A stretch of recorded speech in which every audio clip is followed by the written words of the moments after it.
How do you see what is the end goal of Benjamin Netanyahu when he recovers from his prostate cancer? Well, I think this is a problem. Netanyahu is not liked by many people, even in uh, if you want to say the neoliberal neocons in Washington D.C., because they kind of see him as a loose cannon, right? Like they like to use him, but they don't like how he does things, right? Because he's very difficult to control. And you can look at October 7th, right? That on many accounts you can say he knew this was coming, right? The information was there, and people can speculate whether they knew or didn't know, right? But it definitely served his benefit. And I even seen, because I do some marketing work here in Dubai, that after October 7th happened, there was Saudi firms doing real estate kind of, if you want to say, where they do kind of surveying and polling with new projects, right? And I was, at one of these meetings, and when I looked at the project, they never tell you where it is. They just show you the concepts and everything. And I said, oh, that's Gaza, right?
So, good morning, good afternoon, good evening to everyone. This is Middle East Insights, and this is the first podcast, the very first podcast we are doing for 2025. And for that, we are going to have a very, very intelligent subject, and which is the tacit alliances or not so tacit alliances between Bashar al-Assad. And I hope that you know who he is. There was an assassination attempt at him yesterday, so he still is. He survived it. So we are going to talk about him and the tacit alliances between him and the CIA. Our beloved, I hope CIA does not write us love letters. Please don't after this podcast. And for that, we have Robert Dobbs, sir. Robert Dobbs is a distinguished intelligence analyst, political and security risk consultant, and former military professional with over 30 years of experience. And beginning of his career in the US Army as a sergeant and counterintelligence specialist, Fort Bragg, NC, Robert Dobbs underwent rigorous training, including Ranger Indoctrination Program. I have no idea what it means. And counterintelligence course. I can fix something, some idea of what it is. And served with the US Army Special Operations Command, developing expertise in strategic intelligence and leadership. After his military service, Robert transitioned into the private sector, excelling in roles within government, defense, international security. He has provided critical insights into political and security landscapes as a private military contractor, an intelligence analyst with Oxalis International in UAE, and as an advisor with Metro Management LLC in Dubai, supporting clients in defense, healthcare, infrastructure, and much more. As an accomplished scholar, Robert holds advanced degrees in international relations, business administrations, and science. And there you are studying just one degree. And along with certifications in cybersecurity and international security management from prestigious institutions. Beyond his professional achievement, he has contributed to education and training as a military and ESL instructor in Saudi Arabia and an FBI intelligence asset. Now, you can all imagine him to be Shah Rukh Khan and Salman Khan right now. Robert also shares experts' insight into global security, risk management, and cybersecurity, offering invaluable perspective for today's complicated and complex world. So, welcome to you, sir, at Middle East Insights Sure. platform. Thank you, Dr. Chaudhry. And we It's a have pleasure to be here. And yeah. Thank you. And we have members who watch it from South Asia, from Middle East, and from Africa. And Okay. Well, that's many of good. them are Yeah. young scholars. Okay. Good. Well, just to explain something, Yeah. the Ranger Indoctrination Program actually would it in the U.S. military before you would go to Ranger school, you have to go through that program. And Okay. but the problem becomes it basically gets you ready for the Ranger Regiment, right? Mm-hmm. But what happens is because if you're not an infantry designation, you don't get to go to Ranger school right away. So I basically went through what they call RIP, right? The Ranger Indoctrination Program. They have different names for it now. I think RASP they call it. But Okay. what happens is then when you get to the unit, then you find out, well, I can't go to Ranger school until way later. So then I was like, oh, well, the heck with that. I went back into the airborne units, right? And that's where I really got cut my teeth and everything. So just to Wow. explain that a little bit. Wow. Wow. In India, where we don't have military conscription as of now, Right. in terms Yeah. of, so I don't know if it is a good thing or a bad thing, but we have a lot of Bollywood movies. I'm kind of torn on that too, because uh, I could see maybe coming up with some sort of mandatory public service, right? Means you don't have to go necessarily in the military, but maybe Mm. serve in some public capacity, right? So people like, especially young people, have some sort of like, attraction or feel like they're part of the system, right? Because I think too Yeah. many people now don't feel part of anything. Yeah, all over the world. But that is Yeah. thanks to capitalism and alienation and competition and all Right. of that. Yeah. So, Because Bashar there's these big al-Assad, disparities between everything. yeah, yeah. So Bashar al-Assad will say that, you had a topic on Sure. me and you're not talking about me just because I left. So let's talk about him. So he left on December 8th, 2024. Right. And Well, and I'm going to say something about this that, really, I think people, if you look at the media are going to give you kind of a very, if you want to say talking points view, right, of what happened. And I think people have to realize, like, for a coup d'etat to happen like this, right, which is technically what happened, but it basically was a negotiated coup d'etat. He didn't leave because he was forced out. It was just a negotiated way for him to go, right? And I think that's where the West is kind of pushing this. We defeated him and we pushed him out, or the rebels pushed him out, however you want to look at it, right? But it was more or less him negotiating his way out, I think, in a sense, to save the country, right? I don't know about saving the You know country, what I'm but saying? but there's a certain kind of rumor, or there's some kind of perspective that over the years, specifically when on 17th and 18th, when the pager attacks on Hezbollah took place Mm-hmm. in Lebanon, and after a month, Netanyahu decided that it's astrologically the right time to confirm the Israeli intervention in it. There is a certain kind of rumor or perspective that Bashar al-Assad was actually supplying the information regarding Hezbollah. Oh yeah, I believe so too. And I believe after he left, he had gave information on the military installations within Syria so that, the Israeli Air Force could go in and take out those facilities, right? Yeah, Because that just doesn't happen, willy-nilly. It doesn't just that information doesn't fall from the sky. Because if yeah, the Israelis had that beforehand, they would have just used it at will because they really have shown no restraint in the yeah, past, right? yeah. And it is also weird because the timing of it, the Israeli-Lebanon ceasefire was just in the nascent phase, Israeli Right. state started intervening, took across the buffer zone into the Golan Heights, Mount Hermon, then Quneitra, Dera, like very near to Damascus now, bombing nuclear engineer, like killing, assassinating nuclear engineers and the other military facilities. But you said, coming back to that Bashar al-Assad negotiated. With whom Right. did he Right. negotiate? Well, with the Central Intelligence Agency, this is the major player in the region. Yeah, Uh, it's no mystery. There were videos and photographs of pallets of $100 U.S. bills in Syria, right, yeah. with QR codes on them, and people on the internet. You're always going to have people exploring things. They scan the QR codes, and it went back to the Federal Reserve of New York, $98 million on each pallet, right? Wow. And there And were at least 10, 12 pallets in that one video, right? wow. So, So where did that come from? That just doesn't, appear out of thin air. It's not going to have a QR from the U.S. government, right?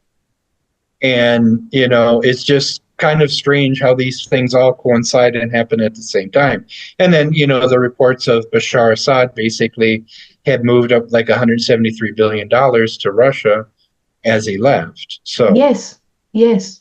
And he did that in phases, like in like right, 2020 onwards, every right, year, right. like, take this, take this, take this.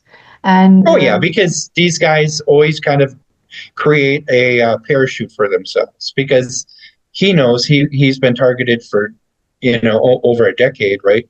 He has to be prepared if something would happen. yeah, apart from all these very youngster images of Bashar al-Assad going viral, where he's wearing shorts and showing, like those going viral.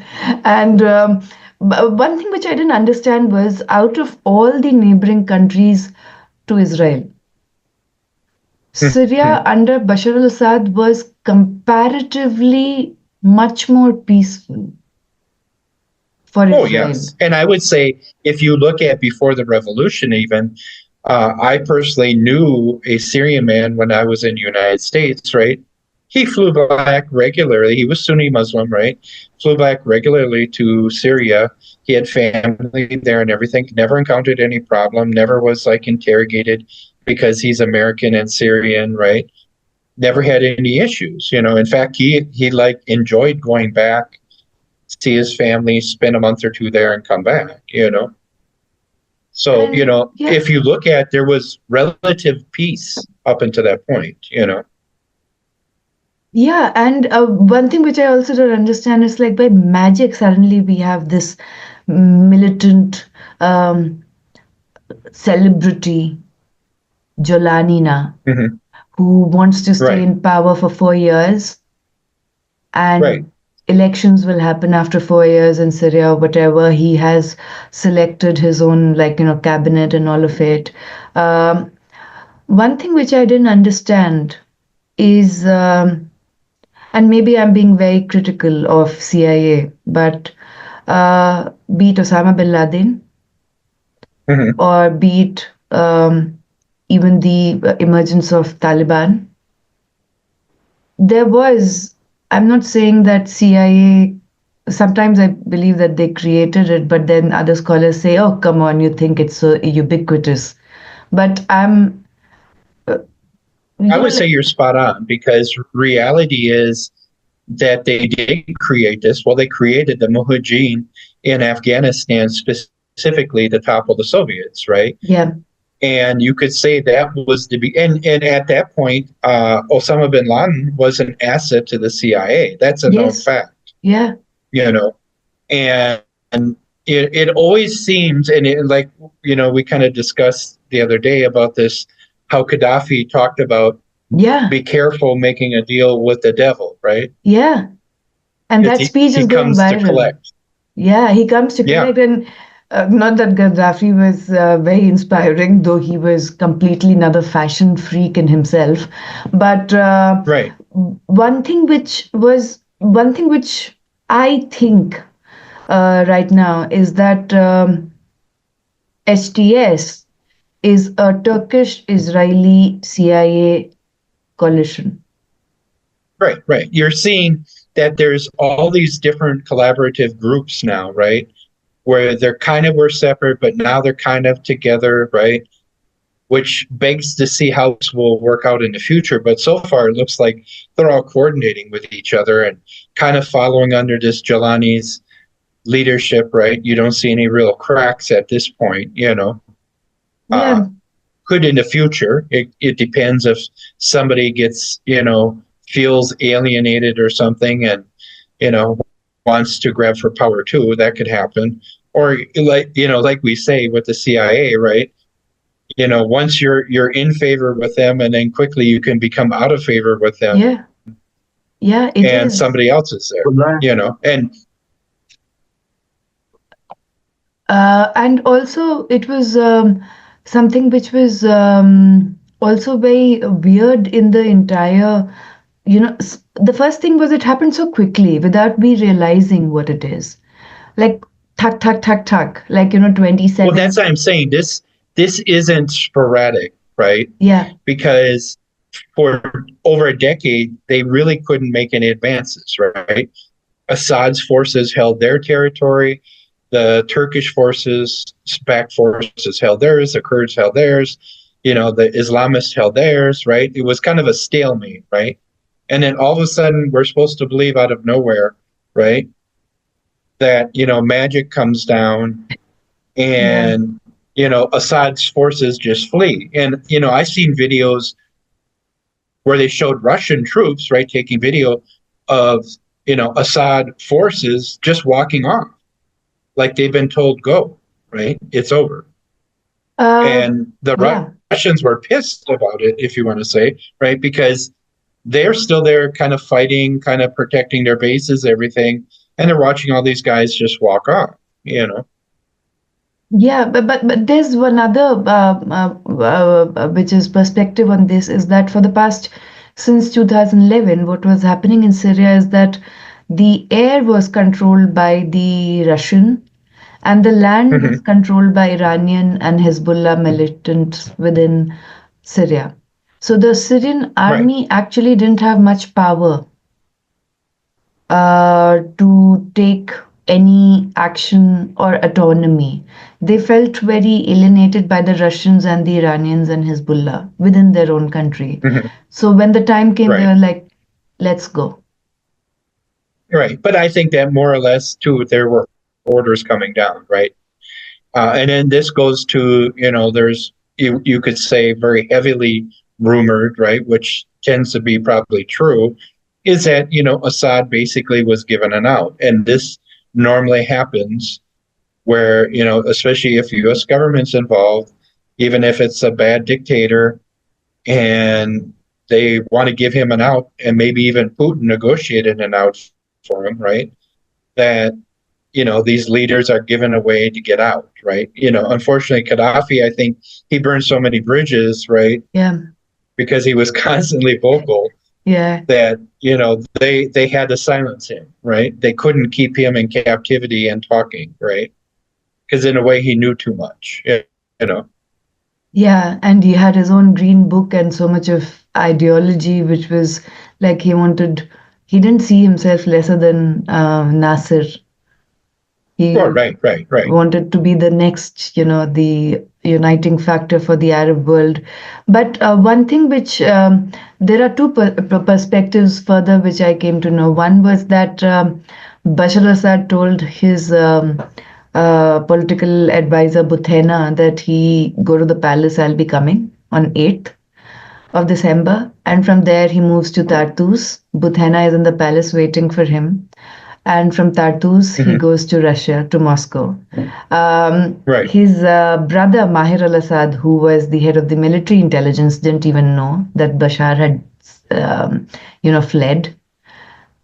And Right. then 2 days later, Well, and his I can say probably from that perspective too, Assad is probably just looking at his immediate family, meaning wife, children, right? yeah, We got to go. And if there have to be some sacrifices, there are some sacrifices. You know what I mean? Yeah. meaning if he informs too many people, it'll spread like wildfire, right?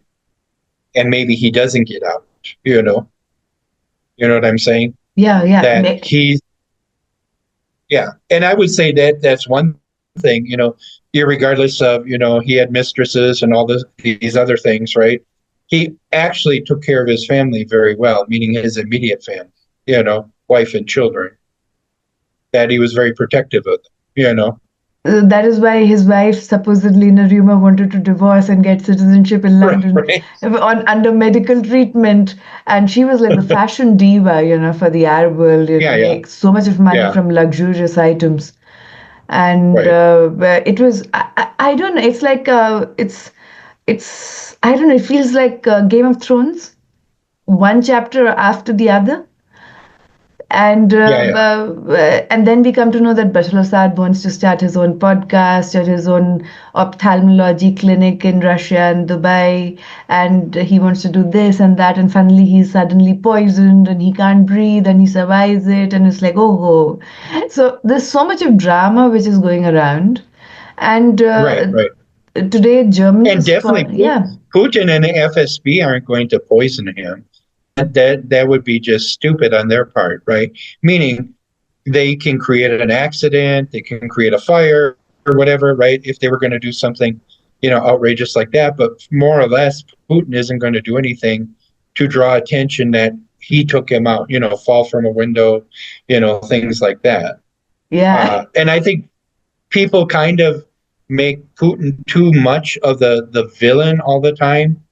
Where yeah, some things he's doing, of course, people randomly falling out a window don't just happen, right? Yeah, Or yeah. drinking tea and dropping over dead. Yeah, I get that. Yes, yes. But as far as like the use of nerve agent and things like that, that I can't see, and especially, in the past you looked at the Novichok in UK, right? Yeah. Well, number one, they traced the strain back to a UK strain of Novichok, right? Meaning it was produced in the United Kingdom, right? Plus, Putin knows you can't take nerve agent and do this in the public like that, right? Well, possibly creating a mass casualty event. Because, that's actually one of my backgrounds too. I initially went in the military as a nuclear, biological, chemical warfare specialist. Wow. So I know nerve agent very well because I actually was in what they call the live agent training facility at Fort McClellan, Alabama, where we were put into a chamber with live nerve agent, blister agent, things like that to do training. And, they put goats in there with you so you can see the effect of the nerve agent on the goats. Uh, and, it just, so I'm very familiar with you're usually dead within 2 or 3 minutes, right? And Novichoks are like a very high potent nerve agent, right? So there's like no turning back. If somebody's, if you want to say sprayed with this or somehow, you know, this is put into their system, they're done. There's no coming back. You're not going to recover. It's basically a horrible death. Yeah, so that is one of my mentors told me that if Putin tried to do, he wouldn't have survived it. So I was like, yeah, makes sense. So, Well, now, like the former Ukrainian president, where he got him with dioxin in the soup, well, that I could see. That's kind of a KGB move, right? And it's something that it wasn't necessarily going to kill him, but make him suffer the rest of his life, meaning, health issues, things like that, which is uh, kind of a KGB move, We're not going to wow. kill you, but we're going to like make you wish you were dead. Hollywood should watch this podcast because mostly they're like Russia nerve agents dead, but Russia poisoning dead, but so this is what they do, and but Well, this and is you have to look at Putin as old school. He's old school KGB, right? yes, He thinks like they do. He acts like they do. That's why when they say he's a communist, he's not a communist. He's a Russian nationalist. He just comes from that old school and spy background, right? So this his big thing, if you look at, Russia today, it's not a communist country. no, it's It's a very nationalistic, free market economy. Even China is not communist, even though it has the communist tag. So it's, like the definition of communism itself has changed. But something which I also did not understand about US was initially the US administration said that we have 900 troops in Syria. Right. And Trump is like, we'll take all of them back, we'll take all of them back, and all of this. And then it was said that no, there are 2,000 American troops in Syria. Well, and this was an issue too for Trump, that he found out later that the Pentagon, the Defense Department, had lied to him, right? Uh, and that came out later after he left office, right? That this was one of the big issues with Trump and some of his selections of people in his cabinet, right? That he basically had many of these neoconservatives in his cabinet who weren't going to do what he wanted to do, which basically is more, you know, kind of get out of everybody's affairs, right? And just, deal with people on the financial level, trade level, things like that, right? But not, doing this imperialism as what had been done in the past. Yeah, it's like right now in India, Trump is not Trump, but American administration is being remembered profusely, and for the reason is very weird. The reason is that Prime Minister Modi gifted Joe Biden's wife, Jill Biden, 20,000 US dollar worth diamond necklace. Mm-hmm. And during Trump's administration, he had given him gifts worth 50,000 US dollars. That is so the monetary value shows his approval level, right? Yeah. And India, by the way, has not got the invitation so far to attend the 20th January inauguration. I'm sure he'll get something because it seems that Trump has a good relationship, with the Indian government and Modi. So, I haven't seen anything in the past that would say otherwise. And do you know, when we talk about espionage, the one Indian prime minister that was basically the most difficult to spy on was Prime Minister Singh, right?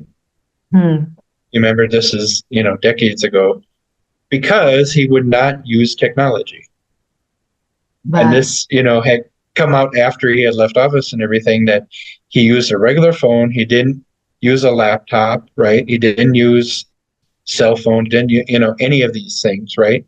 Because he was concerned about national security, right? And being, tapped and bugged and all these things. And he basically avoided technology, and it made the spy agencies have to work extra hard the old school way to try spying on him, because he wasn't like everybody else using electronic devices and everything. He was, his silence was not only just literal, his silence was very powerful in many fronts. And we are going to have a podcast with the author of one of his very interesting books on him, Accidental Prime Minister, in which we are going to basically commemorate his years of service, which I think to a certain extent has been largely ignored. I would say, because if you look at it, it was a very, peaceful time for India, right? Not too many things going on, There were a lot of scams too, but at the same time, the global depression of 2008, 2009 did not affect it so much. Right.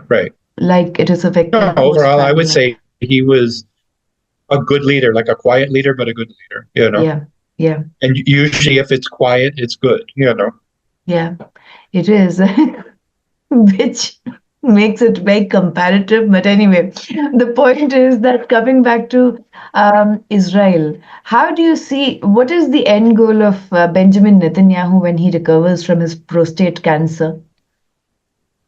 Well, I think, this is a problem. Netanyahu is not liked by many people, even in, if you want to say the neoliberal neocons in Washington, D.C., because they kind of see him as a loose cannon, right? Like they like to use him, but they don't like how he does things, right? Because he's very difficult to control. And you can look at October 7th, right? That on many accounts, you can say he knew this was coming, right? The information was there, and people can speculate whether they knew or didn't know, right? But it definitely served his benefit. And I even seen, because I do some marketing work here in Dubai, that, after October 7th happened, there was, Saudi firms doing real estate kind of, if you want to say, where they do kind of surveying and polling with new projects, right? And I was, at one of these meetings, and when I looked at the project, they never tell you where it is. They just show you the concepts and everything. And I said, "Oh, that's Gaza, right?" And then the man just like stopped right there, right? Because unfortunately for him, I'm like a geography nerd, right? So I could tell right away what it was. And then later that come out from Netanyahu that they want to make Gaza basically into this luxury resort, right? Yeah, Jared Kushner will be very happy to know about that. It's his Oh, yeah, idea. yeah, yeah. And see, this is what shows kind of these ulterior motives, goals. Well, the fact that there's, petrochemicals off the coast of Gaza, right? Yeah. Ironically, they don't want them to have any control over it. They want the control over it. Then Netanyahu going into the Golan Heights and basically just taking it over, right? Yeah, And almost he knew, 45% of the water supply yeah, of Jordan. yeah, and see, he knew because of the Druze population. The Druze are very, to themselves, secretive, and they're not going to uh, ally themselves with the Islamists at all. The Druze will basically fight to the last Druze before they would come under their control. So, of course, he knew they would be more than willing for the Israelis to come through there. And the Israelis use Druze in the military because they kind of have a very, if you want to say, more strict stance in dealing with kind of the Islamists. So, because they just don't like them historically. And, now I seen yesterday video footage of Israeli special forces outside of Damascus in some tunnels, right? Yeah. And that like is like, wow, that's kind of deep into Syria, Yeah, yeah. The entire also the bombing at Tartus, which Yeah, was yeah. which created an earthquake of three Well, yeah, point, yeah, and something. somebody coming from the military end of it, when I seen that, my first reaction is that's a tactical nuclear weapon, right? Because Yeah. regardless, when you hit an ammo depot, right, it's not going to blow up like that. It doesn't blow up all at one time, right? You'll see, rockets firing off and ammunition firing off. You know what I mean? It'll be a sporadic, almost like all the fireworks going off at one time, right? It's going everywhere. It's kind of a mess and dangerous, right? But Yeah. this was just This was one different. huge, yeah, huge explosion. It's similar to what happened years ago in Yemen in the beginning of that kind of Yemen conflict when it was speculated about a tactical nuke on a weapons depot there as well. And it was similar, huge flame, huge shock wave, right? And I think people don't realize now that, the tactical nuclear weapons are very controllable, not like a Hiroshima or anything like that. Really? Like in what Yes. way? How is it like different from Hiroshima and Nagasaki bombings now? Well, they can control the radioactivity of it. They control how much of the explosion, the radius, everything, right? It's very controllable now. And this is why they were even, bringing up the consideration of tactical nukes in Ukraine, right?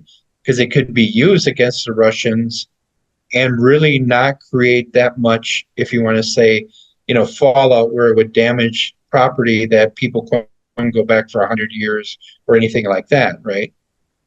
And Gorang is asking, what about radiation trail? What's that? What about radiation trail? Trail of The radiation, the radiation. Well, impact of see, it. that's what I'm saying. They can really limit this exposure, right? And not, if you look at it, who is going to tell you there was even a radioactive event there, right? Because it's definitely not going to be anybody with this new government. It's not going to be the Israelis, not going to be the Americans, right? you could have radioactivity in that area, but who's going to tell you? It's definitely not going to be CNN, right? Because they're more or less controlled. As you've seen, the fake Yeah, prisoner in yeah, the fake prisoners episode. Though there are few, like few Twitter historians or Twitter users or ex-users, sorry, Musk, who say that no, no, no, no, you should not degrade a journalist of CNN of this high credibility like this. It is complete. This is a very difficult conflict reporting, and I was like, seriously, this is all a facade that is happening. well, and the worst thing is they pick somebody who is actually the torturer or taking Yeah, people to be yeah, yeah. tortured, right? And he comes out like So this, and it's he like, was the torturer. right, could you at least just pick somebody else, like some Yeah, normal person, right? yeah. It was hilarious, and it was sad also at the same time. And one thing which the another perspective behind the attack on Tartus was they're testing it for Iran. hmm Well, I think Uh, it's a message to them, and Israel basically has been sending a message to them for decades now, where, assassinating nuclear scientists, attacking facilities with their covert agents there. Basically the Mossad are at will inside of Iran, and the Iranian regime knows this, right? So it's yeah, very much a cat and mouse game there. And, I think at times why the Iranians didn't strike back again, right, is because they know, that this can get worse, and they're basically literally trying to keep the regime alive right now. Economically, they're having issues, right? They're having issues, within the population as far as support. Uh, all these factors are, and they really, even with Putin, I think he's got kind of an arm's length support of them, right? Like he's ready to drop them when necessary, that when they yes. don't become useful anymore, that he'll just pull off and that's it, almost like Assad, you know, he pulled back pretty quick. But what Putin said in one of the uh, addresses to the or like to the population, he said that he had not met Bashar al-Assad till now, even though he has given asylum, but he's planning to meet him. Well, And yeah, because I think he knows the optics of it too, right? yeah, That, he's trying to gain favor with the new Trump administration, right? So hopefully they can create a peace deal with Ukraine and end that, right? And then lift the sanctions, right? Which is his next goal, right? And to start doing business again with Europe, right? He has specific goals he's trying to do. And he knows he has to play kind of this political game, right? Where he has to, take his lumps a little bit, if you want to say, right? To get more financial favor and trade favor from the West. Europe is ready. Really, the European leaders want to do trade with Russia. It's just the U.S. has kind of been pushing on them. and they are doing trade with Russia through India. They Right, are, right, right. Well, they are already, like, yeah, but and look at really the people that stopped the natural gas coming through, right, were the Ukrainians. It wasn't the Russians or the Europeans, right? That you had on 1st of January, the Ukrainians cut off the gas coming through and oil, right? It wasn't the Russians or it wasn't the Europeans. You know what I mean? That so and you always look at Germany was way more open to keeping good relations with Russia as well, because they understand it, financial impact upon manufacturing. yeah, and Germany reminds me the German foreign minister is right now in Damascus. Yeah, yeah, which I thought was kind of funny. Yeah, the Number one, Giuliani did not shake hands with her. well, and then she's wearing like tight jeans and all this, Yeah, and yeah, it's yeah. like you're going to meet a guy who's, former Al Qaeda, right? And she's like And she had like completely, 4 inch heels, four yeah, inch heels, all this stuff. It just shows like how out of touch Annalena Baerbock is. She's kind of aloof. yeah. But with Germany, I think they have elections in the next 2 months, I guess. Yeah, yeah. And that's So, good. And you see Elon Musk kind of getting involved in that, where he's supporting AFD yeah. and, And when you look at the poll numbers that they've actually come up, uh, the CDU, CSU is kind of, yeah, they have somewhat of a lead, but if they were going to have to partner, they would have to partner with the AFD for an outright, majority, and they won't do it.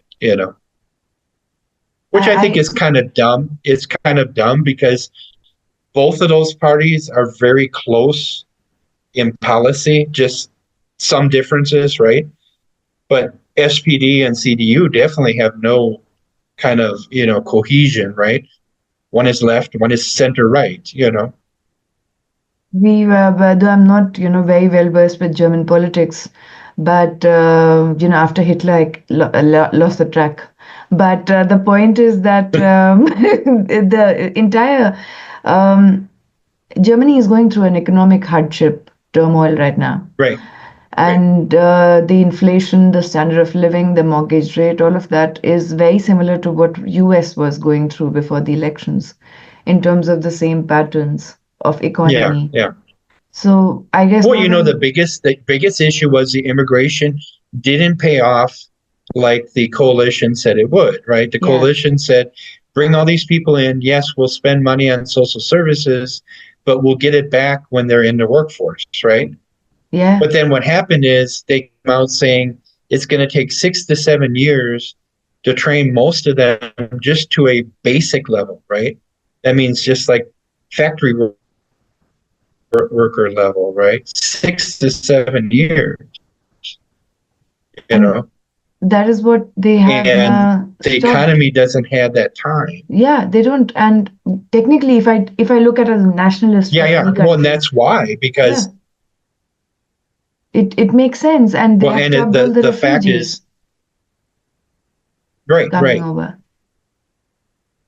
Well, and the biggest problem was, the promises of social welfare benefits in exchange to get the productivity in the manufacturing sector, but it never produced anything.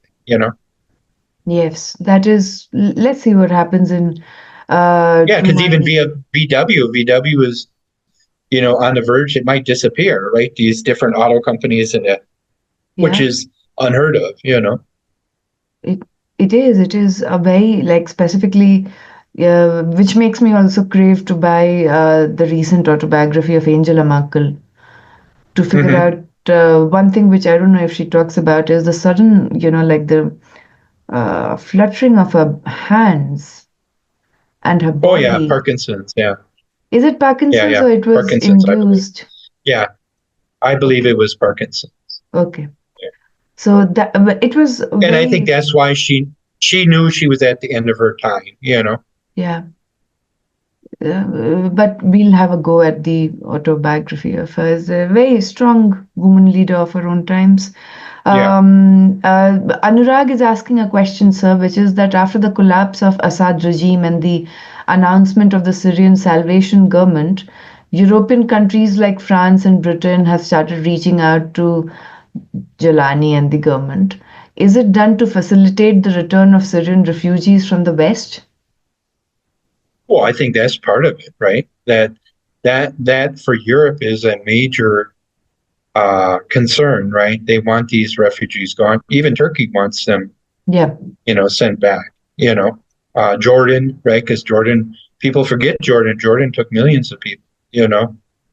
And it's been, especially like Jordan, they've had to be propped up by the Western governments because they just don't have the resources, yeah. you know, to take care of that many people. So yeah, definitely. I think that's one goal that they're like happy, like, oh, now we can send them back, right?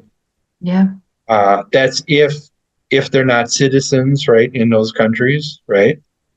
Because do you Um, get to a point? Yeah, do you get to a point you revoke citizenship then, or you know what I'm saying? yeah, it's a revoking of, leaving citizenship is another issue that is happening right now, sadly for Israel. But one thing which is also very certain is that what was also as Syrian army fled, they left their machinery, and a lot of Hmm. them has actually been taken over by other rebel groups. Right, right. And HTS has said that it is a criminal offense and everyone should surrender it, but not much of it is actually happening. Right, right. Which I think, you look at it's almost kind of like the Afghan warlords, right? And that's Yeah, how this is in Syria, right? Where you can, hope that you have control over a group, but in a sense, they have to negotiate with these people because maybe they have to let certain groups keep equipment as long as they get assurances the equipment is not used against the them. new government, Yeah, right? yeah. You know, so the Lord feels comfortable. He can keep his people happy. He'll cooperate for the time being, right? Which that's what I'm saying for the time being because I see this eventually just breaking down. Yeah, it's not sustainable. I don't think that it's going to be another Libya or Iraq, but I think it's going to be another Afghanistan, specifically about women's Yeah, that's rights. a oh yeah. Well, definitely. And you look at, if we were going to support any group in Syria, we should have been supporting the Kurds, right? Yeah, The Kurds are the probably most democratic group, right? And would be the most secular group, right? And really the Kurds have been had their, had our we turned our backs on them so many times, right? I'm surprised they even still supported in the end, because many times against Al Qaeda and ISIS, the US just outright left them be killed, this and is even you had the oops with the Air Force dropping mysteriously weapons and ammunition right on top of ISIS when ISIS was about to collapse in Syria, right? And that's when the Kurds actually had them cornered, right? And then of course ISIS was able to survive the day, right? And like I've said, the US Air Force doesn't make a mistake like that unintentionally, right? yeah, They're too good. We practice that all the time. They can basically get within at least the city block, right? yeah, So if they were going to be dropping that to the Kurds, they would have been to the Kurds. If they're dropping it to ISIS, it went to ISIS. yeah. And but my next question is, sir, that though I will attach the video of ISIS being the Israeli secret intelligence service, but why has ISIS once in 2017 they attacked Israel, but they never attacked Israel ever? Well, look Like, at it. I mean, early on when you had ISIS in Syria, right? And I think if you can look it up on Google and that the videos are still out there where they showed Israeli ambulances bringing ISIS fighters into northern Israel to hospitals for treatment, right? When they were fighting against Assad, right? And even they had that one video I remember. Uh, Netanyahu was actually in the hospital, like meeting these soldiers, right? Going in the hospital room, meeting the soldiers, right? wow, he has never met the family of the hostages so much. Right. And Well, and that's where, the al-Baghdadi rumor about actually being an Assad agent and, you know, all these things have lingered for years. Well, you just look at kind of what's the old saying, actions speak louder than words, right? yeah, Well, you're and bringing these people in there for medical treatment. You wouldn't be doing that just because you're humanitarians. that is the last thing I can think of the Israeli people, but not Netanyahu for that. And Yeah, yeah. it's, he's just the opposite of it. But Well, it's a quid pro quo, right? We're yeah, going to help your fighters, but you're going to help us go at Assad, right? yeah, And keep the chaos going. yeah. And my last question to you, sir, is that what exactly happened? What was the New Orleans attack all about?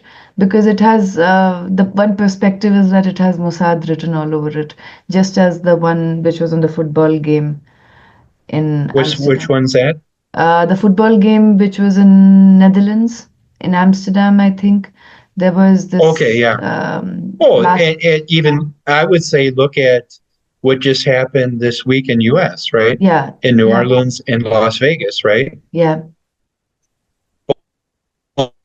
Both were U.S. Army soldiers, right? yes, One they claimed was a converted to Islam, but somehow the mosque in the city where he was living, the imam even said, we never seen this guy in the mosque at all, even though the government was trying to say, no, he went there, but they're like, no, he's never been here, right? And then this is another one they showed where a reporter was allowed by the FBI to walk into his house, right? Okay. And his apartment looked like he had just like left and like left all his Quran and bomb making material and weapons and all this stuff all nice, neatly laid out throughout the apartment, right? And the Yeah. FBI is like, oh, we want you to come view this. And they let the reporter in. She's walking around, right? And I'm like, that's the first time I've seen that with a crime scene, right? You're just going to walk in and everything is just there, right? You know, they had the Quran was open and, you know, Embedded journalism at its like, please. best. And also and I promise this is the last question. Bashar al-Assad was torturing a lot of Syrians on behest of CIA in Sednaya prison and other prison cells in Syria. Right. Why? Because it was his way. It's like what happened with Gaddafi, right? With Gaddafi after Reagan had bombed him, right?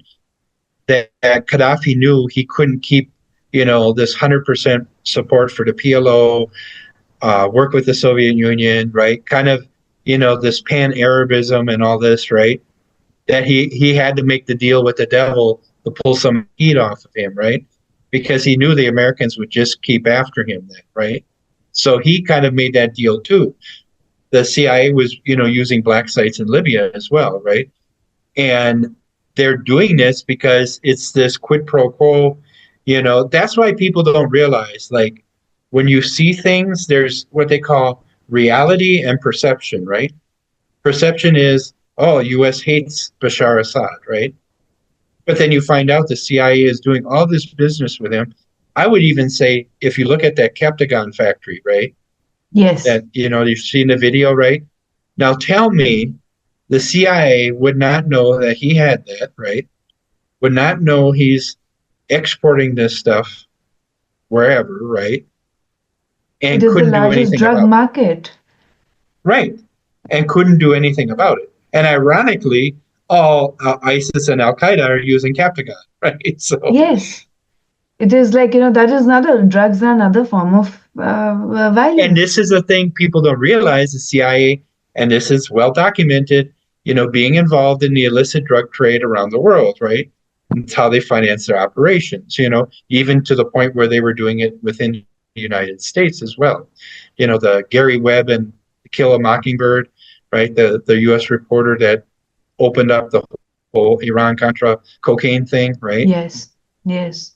And I mean, they're doing it to us, the Americans, right? So why wouldn't they do it to other people, you know? You don't feel scared when you speak so honestly? No, well, because you get to a point in your life where you know, the only thing you fear is God, right? You know, and that's if somebody comes for you, so be it, right? You're just going to take me to the next level, and I don't care, you know. And eventually, though, what it is you get kind of tired of the lies, right? Like when I was young and just went in the military, you know, you're all, you know, super patriotic and you think everything is black and white. And then slowly but slowly you start seeing it's a very gray world, you know. What's being shown is not reality, right? And that's And people don't understand that. And when you start to see these things, eventually it's like you have to go take a shower, right? You feel so dirty, you know. Yeah, I mean, it's very, we have had talks with, and we have had podcasts with retired CIA officials. I'm also, you know, tried to find out from my own sources. And one thing which is very true is that be it espionage or be it any kind of covert or tacit alliance, the agents actually do pay the price, not the institution. Right. Yeah, the institution, its goal is to survive. That's why even I caution people with Trump going in, they're thinking, oh, Trump's going to smash it to pieces, right? He's not going to do anything, right? Mm-hmm. Because the CIA has infiltrated every level of the U.S. government, the press, everything is in their control, right? And for him, if he was going to destroy, he'd have to destroy the entire government, right? Because it's infiltrated through every level, you know? And I And don't think yeah, he can change some things, maybe get them not to do certain things, or you know what I mean, reform it somewhat, right? But overall, he's not going to have the power. And in the end, I would say, look at JFK, right? Jeff Kennedy. He paid the ultimate price for wanting to smash them to pieces, right? that is something that you're very brave enough to say, because every time with Kennedy, it is like, Well, no. and if you look into Richard Nixon as well, right? Richard Nixon, ironically, all the people who are in this plumbers committee, right, that invaded the Democratic National Committee headquarters, right, were all affiliated with the CIA. The reporter who broke the story was a former naval intelligence officer that had worked with the CIA, right? And, you know, people are looking back at with Richard Nixon is, well, Nixon wanted, you know, to make good relations with China. He wanted to get out of Vietnam, right? All these different things. And you could see where realistically they probably took him out by having him impeached. Yeah, I'm like, though Nixon, it didn't really matter to him. He went on to write a lot of books and travel a lot. It didn't really Yeah, like, and he was super paranoid also of bugging and yeah, yeah, espionage. yeah, Very paranoid. He used to record right, himself, right. which is another level of paranoia that will happen to most of us as we keep talking with Alexa and Siri. But this is something that, with Nixon, it was that kind of paranoia he had with recording everything. And Well, and to tell you kind of your people too, they have to understand how the CIA became the way it is, right? You know, it started out the OSS in World War II, right? But after World War II, two major things happened that kind of shifted the foreign policy end of the CIA, right? They basically had General Reinhard Gehlen, who was the head of the Eastern Front intelligence for Nazi Germany. And this is a known fact. You can look on CIA docs and all this stuff, right? He was brought in, uh, his Gehlen organization, 2,000 Nazi spies brought into the new CIA, right? And then he went afterwards and formed the BND, the German intelligence, right, West German intelligence, and was there to the late 60s till, you know, basically he got pushed out because his Nazi past, he couldn't, you know, get rid of it, right?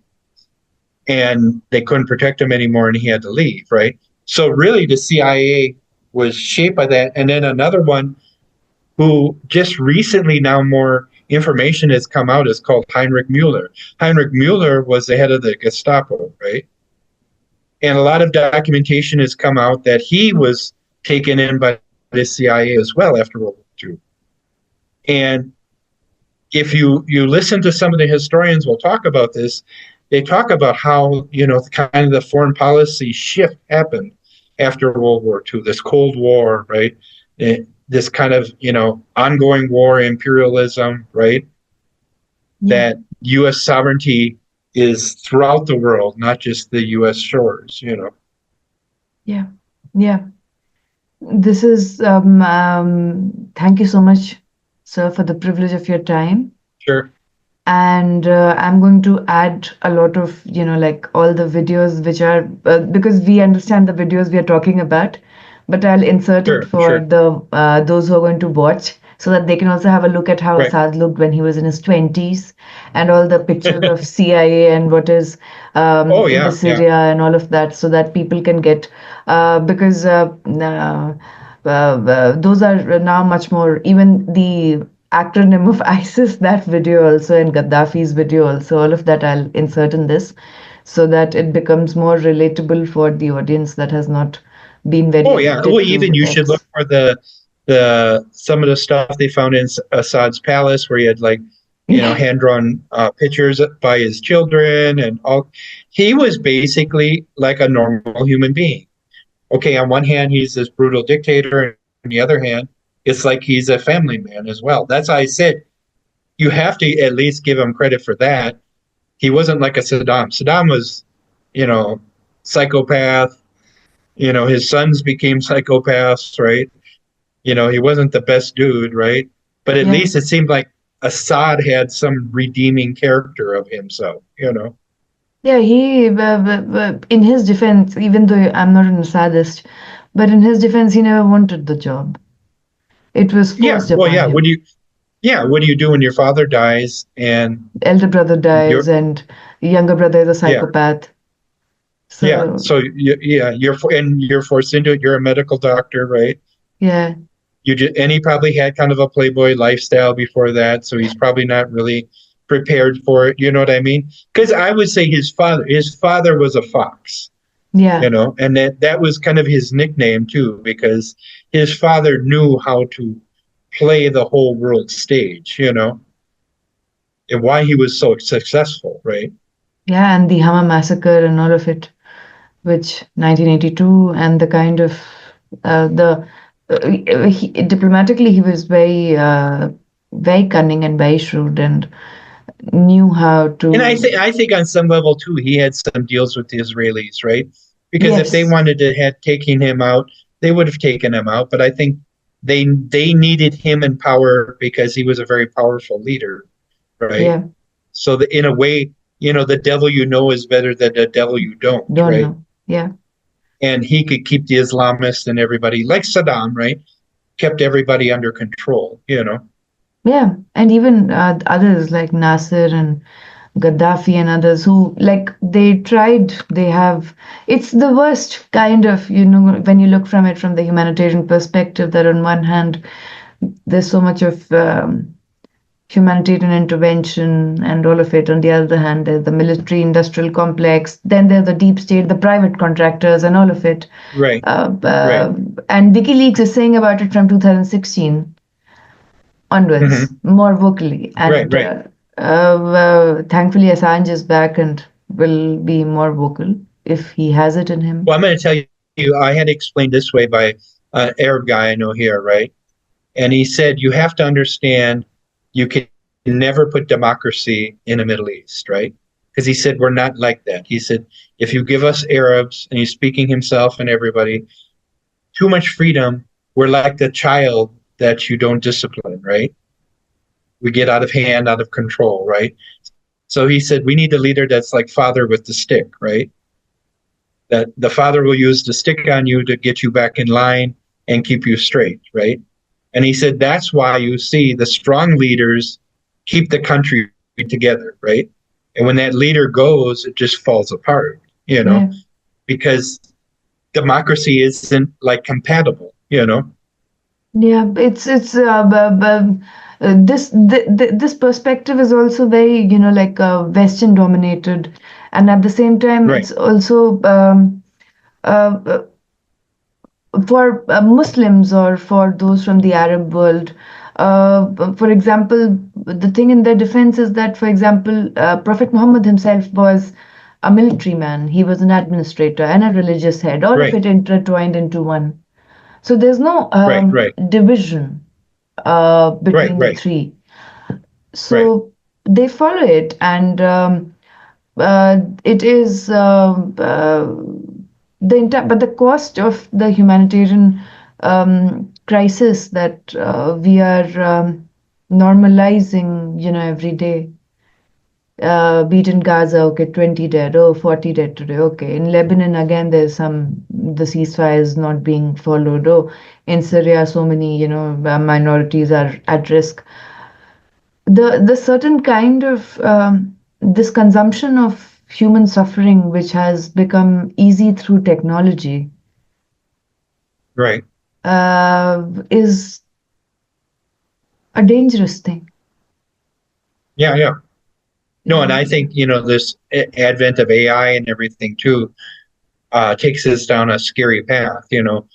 Just watching in Ukraine, right, where they have individual drones now out, taking out North Korean soldiers, and yeah, basically the Ukrainians have trained the drones that if they see somebody Asian looking, right, the drone will just go hunt them and kill them, right?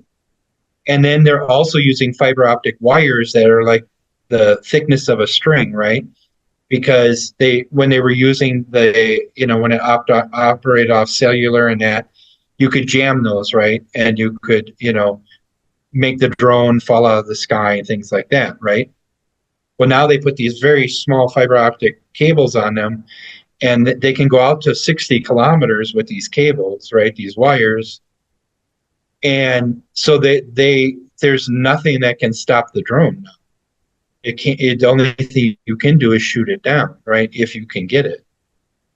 So this is where this drone warfare has went to the next level, I don't know if you have ever seen that video where they showed it's a fictitious one where the guy's in this kind of auditorium showing this drone, and then shows this video where the drone goes into this university hall and they start killing everybody, right? These small drones, right? They let a swarm of drones go in, and each drone has like an explosive charge and goes up and hits you in the head and kills you, right? I'm gonna check that out. And Yeah. yeah, it's on the internet somewhere. And that was, I don't know, way over 5 years ago or something like that they come out with. But that, you think of it, it exists now, And that's also happening in Gaza. Yeah. Well, where even with Israel, they were using AI to make the decision of, do you blow the building? Don't you blow the building? And of course, you think of it, AI is going to look at it very black and white, right? Okay, what's the, collateral damage? But we get 50 Hamas fighters, that's worth it, right? You know what I mean?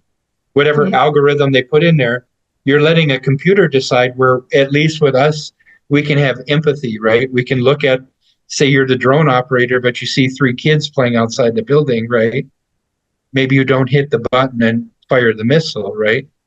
Yeah. That, you have a concern about the kids, right? Where, the AI system doesn't care. It just calculates what's the collateral damage versus reward, and that's it, It's it's a very apocalyptic future that we are headed towards, where human intelligence is replaced by artificial intelligence, specifically in military and espionage, to an extent that even for those who are using it, it's going to boomerang. Oh, yeah. Yeah. And I would even say for this new government in Syria, they should be very concerned about that, right? Because one of these smaller groups, right, if they somehow get this technology, well, now you have the smaller group can go after the larger group who maybe doesn't have the technology, right? Yeah. And they're at a disadvantage. So, be careful what you wish for, because like you said, it can come back at you, Yes. But with Julani, he's a box full of surprises. Let's see what happens to Syria. And as all the Western and I think it's just so ironic with him. Just a few years ago, he's got a $10 million bounty on his head. And now he's in killed Americans in Iraq and all these things. And now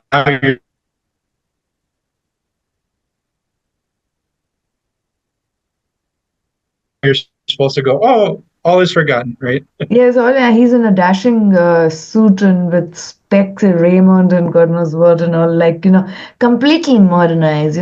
Just the Western ideal of a celebrity. And even the way he talks and the way he takes care of his pedicure, manicure, facial expressions, language. Oh, yeah. Well, you look at him. That. He's very cleaned up. Very cleaned up, right? It's a complete...